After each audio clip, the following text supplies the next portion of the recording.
I'm Jenny, and today I'm going to share with you everything I eat in a week as a 20-month carnivore. I'm also going to give you some tips for cooking with stainless steel pans, which I know can be intimidating for some people, and I want to show you how to do it. The carnivore diet is where you only eat animal products. I've been eating this way since December 2022, and I've lost 45 pounds and improved my metabolic health across the board. I'm typically sharing videos here on YouTube that are more educational or data-driven, but today I wanted to share with you exactly what I eat in a week because a lot of you are curious. And I think it's helpful to see what other carnivores are eating so you can get an idea of what to expect, especially if you're in the beginning of carnivore. But before we get to the first day of food, did you know that 81% of people that are watching this channel are not subscribed? That's crazy. If you enjoy my content, please consider hitting that subscribe button. It really helps the channel to grow. I'd also like to mention that I've launched a second channel. It's called Jenny Mitich Etc. And it focuses on vlog style behind the scenes content. So if you're interested in that, I'll put a link to it in the description below and at the end of this video. Let's dive into my meals for the week. On day one, I started with some black decaf coffee along with some water with half a packet of raw unflavored element electrolytes and 2 drops of Lugel's 5% iodine. For breakfast, I had an assortment of random leftovers from a road trip. This is filet mignon, chicken, a hard-boiled egg, and some brisket from Buc-ee's gas station, along with a couple of tablespoons of butter. I ate most of it, and whatever I didn't eat, I just ended up putting back into a Tupperware container. And these are my crazy babies, Max and Harry. They decided to make an appearance. On day one, I ended up eating lunch as well. So I had some more of the leftover steak and chicken and some more butter. I also had a black decaf Americano from Starbucks. I did a shot of exogenous ketones, which helps with brain fog and energy. And then we all laid in bed as a family while the boys ate some beef hot dogs and apples for their dinner. And I finished the day with some Chick-fil-A grilled nuggets that were left over, along with some more butter and a sparkling water. Day two, I started the day by frying up a bunch of eggs in some butter. I always try to cook my eggs over medium, but I'm almost always forgetting that I'm cooking or getting distracted, so they end up a little bit harder than I'd like. I also cooked up some Bob Evans breakfast sausage for me and the boys. I've got this whole ribeye that I need to cut up and vacuum seal. I get these from Costco, and I ended up with 14 steaks. I'm going to cook one for dinner covered in garlic powder and sea salt in my air fryer. I set it to 430 degrees Fahrenheit and cook it for 12 to 15 minutes, flipping it once. It was about a 20-ounce steak, and I ended up eating about half of it. Now, you just saw me cook breakfast with stainless steel pans, and it went great. Cooking with stainless steel can be intimidating at first, but it turns out it's super simple. So let me show you how with today's sponsor, Caraway Cookware. They just released their stainless steel collection, and I love cooking with these pans. Caraway's stainless steel is crafted with lightweight 5-ply steel with an aluminum core, which makes them super durable. Their stainless steel also does not include potentially toxic materials like PFOAs, PTFEs, other PFAs, lead, cadmium, and other toxic metals. They also do not use any form of hard anodization. This is important to me because I'm eating carnivore. I've already cut out all of the ultra-processed foods, the vegetable seed oils, the added sugar,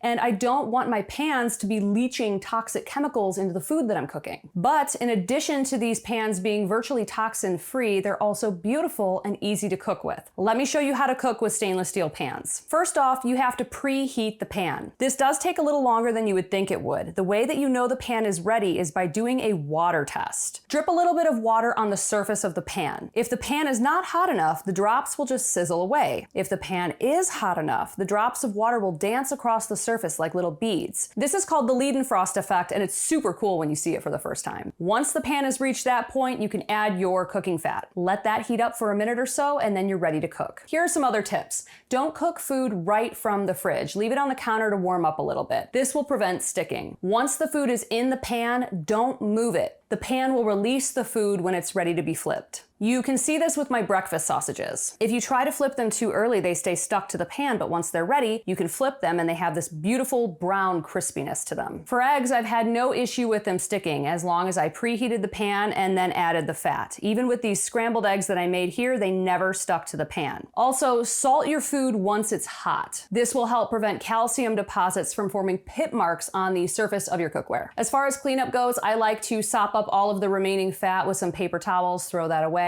and then I add a bit of water and some baking soda to the pan, heat that up a little bit, and then scrub it around and rinse it out. If you're left with any kind of spots or marks on the inside of your stainless steel pan, you can take a little bit of water and some white vinegar and scrub that around a little bit, and your pans will be bright and shiny and beautiful again. Over time, your stainless steel pans will get a beautiful patina on them, but that's totally normal, and I think it just adds to the character of the pan. If you're wanting to upgrade your pans, check out Caraway. I'd recommend getting their stainless steel collection set, since that saves you 20% by bundling. Plus, you can stack that deal with my promo code Jenny Mitich to get an additional 10% off. Click on the link in the description below to get yourself some great pans. Moving on to day 3 of my week of carnivore meals, we are going to have some bacon as our breakfast meat today. I like to bake it at 390 degrees Fahrenheit for 30 minutes. And I'm going to take some supplements. I'm doing beef organs, some magnesium, and some iodine in my water, and some black decaf coffee. And here are my crazy babies playing in the kitchen cabinets. And I think I'm gonna do some eggs again today. I'm eating 4 eggs and 5 strips of bacon for breakfast. For dinner, my husband and I went to the local sushi joint, and we had a large sushi salad with spicy mayo in it. And then I had 6 pieces of tuna sashimi and a side of golden shrimp. I know that doesn't seem like a lot of food, but that sushi salad was enormous, and I was completely stuffed by the time we left the restaurant. Day 4 was super basic. I had my leftover ribeye and 3 pieces of bacon for breakfast. And then for dinner, I went to Wendy's. I also picked up a decaf Americano from Starbucks and said hi to all of my lovely people that work there. I had 2 Baconators with no buns, and that was it for the day. Moving on to day 5, I started the day with some black decaf coffee like I do every day, and cooked some sausage in bacon grease. I also took my supplements and my iodine, and I did a shot of the exogenous ketones before I went on my walk. During my walk, I munched on a piece of sausage and drank an Element sparkling water, and then I had another shot of ketones and a couple of slices of beef bologna before heading to the gym. For dinner, we're gonna do some of those ribeyes that I cut up on day 2. I'm adding garlic powder and salt. I was going to use my meter meat thermometer, but it was dead, so I couldn't use it. I just put the first ribeye into the air fryer and let that rip. I decided to do the second ribeye in my stainless steel pans, basted in butter and bacon grease. I cooked it on medium heat and turned it several times, and then basted the steak in the fats. Doing this gives the steak another dimension of flavor that is just out of this world. Day 6, I started the day with black decaf coffee, and I wrote in my 5-minute journal. And then we're doing breakfast sausage again, and that is all I ate for breakfast. I did a shot of exogenous ketones before I went on my walk, and then I headed to the gym. I had a black cherry lime Element there, and then when I got home, I had my leftover delicious ribeye from yesterday, some butter bites, and another Element sparkling water. Then I had 2 Serbian burgers, or pljeskavica. My husband is going to make fun of me for the way that I pronounce that, but that's a hard one to pronounce, so give me some credit, at least I tried. And then we headed over to my in-laws' house and had a variety of grilled meats for dinner. Day 7, I started the day with black decaf coffee again, and prepared some bacon and a bunch of eggs. I've got a dozen eggs here. I'm going to cook some sausage too. I cooked 4-ish of the eggs for myself separately because I was going to add cheese to the rest of the eggs, but I ended up only adding cheese to some for my husband after they were cooked, so whatever. For dinner, we had huge plates full of leftover grilled meats from my in-laws from yesterday, and I also had some butter to add fat. And that's a typical week for me. Maybe once a month, I'll cook some chicken wings. In fact, that is what I'm going to have for dinner tonight. And maybe once a week, we'll add in some pork chops or some other kind of pork. But in general, I'm a very boring eater, and I am not remotely disappointed about that. I am very happy with my version of carnivore. I do have a bunch of fun recipes. If I get really bored, I like tacos a lot, so I'll do like the carnivore taco or my taco ball recipe.